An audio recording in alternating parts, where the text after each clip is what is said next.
This video features my favorite action shots from the Topps 1969 Topps baseball card set. This is my favorite set. I don't know if this or the next year, 1970, I think have the best action shots. I don't know if it's because of the age I was then or if they actually have the best pictures. I'll start with the fielders and I'll follow with the hitters. Pitching is John Odom. Looks to me like he's going to throw a very fast fastball. Followed by Jerry Grote. To me, that's my favorite action shot from the set. Looks like he's going to gun down a runner at second base.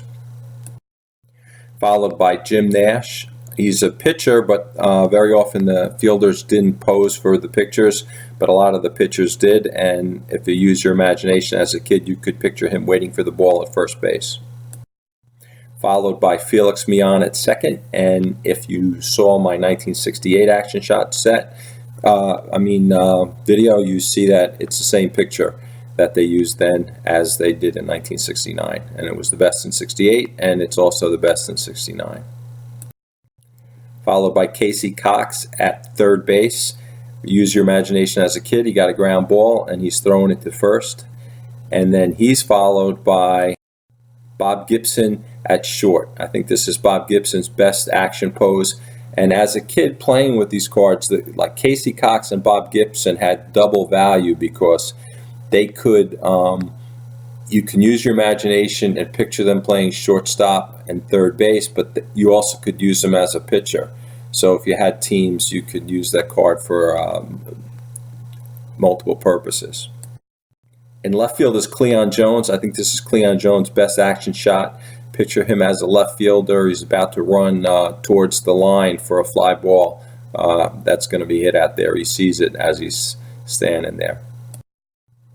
Jim Wynn is at center. If you saw the 1967 video, I think it has the same pose. I think they used the same pose for him, and he also made the all-time team in that year, or my favorite action shot team. And right field is Frank Bertana, another pitcher. And using your imagination, you can see him throwing the ball in from right field. Among the hitters, we lead off with Glenn Beckert, and I think this is the same pose that was used in 67, maybe even the 68 set. I think I have him on my 67 favorite action shot team. He looks like he could hit with power here, but also hit with a good average. He's followed by Pete Rose. I think this is Pete Rose's best action shot from all the cards that he was in. Doesn't look like he's going to hit with power, but he looks like he's going to get a hit every time. Followed by Tony Perez, and Tony Perez also batted third in the 68 favorite action shot video. This is a different pose. I was wondering maybe it was the same and the other one was just more zoomed in, but this is an actual different pose.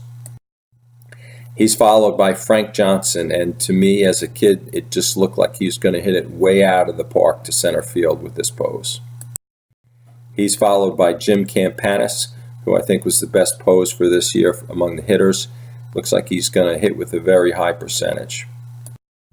Followed by Joe Nosek. Looks like he could be a power hitter there from the right side.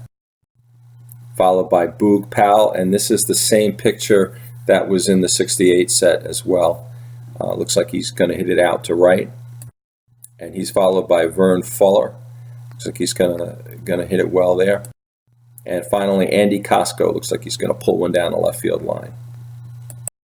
Well, those are my favorite action shots from Topps 1969. Please indicate like if you like this.